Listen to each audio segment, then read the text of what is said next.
Income from house property के लिए budget में क्या कुछ अनाउंसमेंट किया गया है। देखिए, इनकम फ्रॉम हाउस प्रॉपर्टी की यदि बात करें तो इनकम टैक्स में हाउस प्रॉपर्टी की 3 कैटेगरी होती है।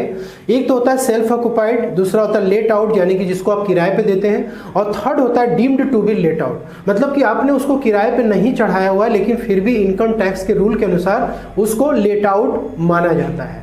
तो यहाँ पे क्या सिस्टम था, सेल्फ ऑक्युपाइड की पहले बात कर लेते हैं कि देखिए 2019 यानी 2019 के पहले क्या सिस्टम था कि आपके पास यदि मल्टीपल प्रॉपर्टीज थी, जैसे बहुत सारे लोगों के पास होता है 2 या 3 प्रॉपर्टीज होती हैं जिसको कि वो किराए पे नहीं देते हैं, अपने पर्पस के लिए रखते हैं, कभी किसी प्रॉपर्टी में रहेंगे कभी दूसरे में रहेंगे, तो इस तरीके से चलता रहता है, या फिर वो ऐसी वैकेंट पड़ा हुआ है, वहाँ पे कोई यूज ही नहीं है, ताला चढ़ा हुआ है। तो पहले क्या होता सिस्टम कि आप कोई एक प्रॉपर्टी को सेल्फ ऑक्युपाइड आप डिक्लेयर कर पाते थे इनकम टैक्स के रूल के अनुसार, और आपको कोई भी टैक्स वहां पे देना नहीं पड़ता है क्योंकि जो एनुअल वैल्यू होती है सेल्फ ऑक्युपाइड की वो नील हो जाती है। लेकिन जब बजट 2019 पास हुआ तो उसमें जो है ये बताया गया कि आप 2 प्रॉपर्टी को सेल्फ ऑक्युपाइड डिक्लेयर कर सकते हैं, लेकिन जो दूसरी वाली प्रॉपर्टी है उसके लिए कंडीशन लगा दिया गया। तो दूसरी वाली प्रॉपर्टी में यदि आप किसी कारणवश नहीं रह पाए तो उसको क्या माना जाता था, deemed to be let out माना जाता था। अब कंडीशन वहां पे क्या था कि यदि आप दूसरे वाले प्रॉपर्टी में आप नहीं रह पा रहे हैं बिकॉज कि आप एम्प्लॉयमेंट पर्पस के लिए या फिर बिजनेस या प्रोफेशन के लिए आप किसी दूसरे लोकेशन में जाकर के आप रह रहे थे, इसके वजह से आप उसको ऑक्युपाई नहीं कर पाए, तो ये वाला जो कंडीशन था ना इसको फुलफिल करना था।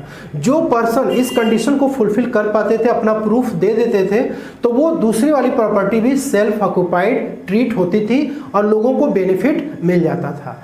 लेकिन दोस्तों बहुत सारे टैक्स पेयर ऐसे थे जो कि इस कंडीशन को फुलफिल नहीं कर पाते थे, उनकी जो दूसरी वाली प्रॉपर्टी थी वो ऐसे ही पड़ी रहती थी, मतलब कि वो उसको ना तो किराए पे उठाते थे, कहीं कहीं लीगल डिस्प्यूट की वजह से भी उसमें नहीं रह रहे थे, या फिर फैमिली का कोई इश्यूज था इसकी वजह से नहीं रह पा रहे थे, तो बहुत सारे मल्टीपल रीजंस थे। तो दोस्तों यहाँ पे सिर्फ एक ही कंडीशन था, एम्प्लॉयमेंट, बिजनेस या प्रोफेशन किसी दूसरे लोकेशन।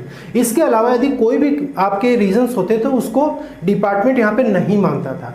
तो क्या होता था, उसका परिणाम क्या हुआ कि जो दूसरी वाली प्रॉपर्टी थी उसको deemed to be let out मान करके उसको नोशनल रेंट की कैटेगरी में लेके आया गया। अब नोशनल रेंट का मतलब होता है कि ऐसा रेंट जो कि आपने अर्न किया ही नहीं, तो आपने जब प्रॉपर्टी को किराए पे दिया ही नहीं तो रेंट आप अर्न कहाँ से करें। लेकिन अब इनकम टैक्स के रूल के अनुसार उसको deemed to be let out मान लिया जाता था, इसके वजह से वहाँ पे रेंट जो है एक एस्टिमेटेड वैल्यू यानी कि मार्केट फेयर रेंट हो गया, स्टैंडर्ड रेंट हो गया, म्युनिसिपल वैल्यूएशन हो गया, इसके आधार पे कैलकुलेशन करके एक रेंट वहाँ पे डाल दिया जाता था और टैक्स पेयर को क्या करना होता था, उस पर टैक्स का पेमेंट करना पड़ता था। तो यहाँ पे टैक्स पेयर को काफ़ी ज़्यादा नुकसान हो रहा था। जैसे एग्जांपल के लिए मान लीजिए कि आपकी जो प्रॉपर्टी है जिसको कि आपने किराए पे नहीं दिया और आपका ये भी रीज़न नहीं है कि आप मतलब किसी पर्टिकुलर लोकेशन में आप एम्प्लॉयमेंट, बिजनेस और प्रोफेशन के लिए आप गए थे, ये आपका कंडीशन नहीं, कोई और रीजन की वजह से खाली था, लेकिन उसको deem to be let out मान लिया गया। ठीक, अब रेंट कितना आ रहा है, 2,40,000 एक्सपेक्टेड रेंट कैलकुलेट किया गया, स्टैंडर्ड डिडक्शंस मिला 72 का, नेट टैक्सेबल इनकम आ गई 168 की। मान लीजिए कि आप 30% के स्लैब रेट में आते हैं, तो यहाँ पर आपको टैक्स ऑन डीम्ड रेंट यानी कि 50,400 का जो आपको टैक्स देना होता था ऐसे रेंट के लिए जो कि डीम्ड था, एक्चुअल रेंट नहीं था। ठीक है, तो टोटल टैक्स यहाँ पे 52,416 का लोगों को पे करना पड़ रहा था। यहाँ पे टैक्स पेयर को काफी ज्यादा लॉस हो रहा था। लेकिन दोस्तों बजट 2025 में ये जो सेल्फ ऑक्युपाइड प्रॉपर्टी पे जो कंडीशन लगाया गया था कि आपको बिना इसको फुलफिल किए आप उस प्रॉपर्टी को सेल्फ ऑक्युपाइड डिक्लेयर नहीं कर सकते हैं और इसकी वजह से आपको deemed to be let out मान करके आपको टैक्स का पेमेंट करना होता है, इसको दोस्तों अब खत्म कर दिया गया। यानी कि आप 2 प्रॉपर्टी को आप बिना कंडीशन के आप सेल्फ ऑक्युपाइड डिक्लेयर कर सकते हैं। ठीक है, और जिसकी एनुअल वैल्यू आप नील ले लेंगे। ठीक है, और कोई इंटरेस्ट वगैरह यदि होगा उस प्रॉपर्टी को आपने लोन लिया होगा तो कुछ इंटरेस्ट होगा तो आप उसको क्लेम कर पाएंगे। और जो भी लॉसेस आपके हो रहे हैं, क्योंकि सेल्फ ऑक्युपाइड के केस में आपका लॉस ही होता है, ये जो इंटरेस्ट आप पे करते हो तो इसको आप किसी भी इनकम से एडजस्टमेंट करा पाते हो। लेकिन ये ध्यान रखना है कि ये जो बेनिफिट है ये सिर्फ और सिर्फ ओल्ड टैक्स रेजिम में ही आपको मिलेगी, न्यू टैक्स रेजिम में नहीं मिलेगी। सेकेंड है लेट आउट किया, आपने प्रॉपर्टी को किराए पे यदि चढ़ा दिया तो नॉर्मल जो प्रोविजन है कि इसमें एनुअल वैल्यू जो होता है आपकी रेंटल वैल्यू जो भी होती है, इसके अलावा एक्सपेक्टेड रेंट, स्टैंडर्ड रेंट, वो पूरी कैलकुलेशन होती है, उसके अनुसार ये कैलकुलेट किया जाता है। तो जो भी आपकी रेंटल आती है उसको एनुअल वैल्यू मानते हैं, 30% का स्टैंडर्ड डिडक्शन मिल जाता है। और यदि आपने इस प्रॉपर्टी के लिए लोन लिया है तो इंटरेस्ट ऑन लोन वगैरह माइनस करने के बाद आपकी जो भी प्रॉफिट या लॉस आती है उस पर आपको टैक्स का पेमेंट करना होता है। अब deemed to be let out का मतलब ये हुआ कि अब जो है बजट 2025 में बोल दिया गया कि दो प्रॉपर्टी को तो हम सेल्फ ऑक्युपाइड ट्रीट कर रहे हैं, लेकिन उसके बाद की यदि प्रॉपर्टी आपकी है जिसको आप रेंट पे नहीं दे रहे हैं तो उसको deemed to be let out माना जाएगा।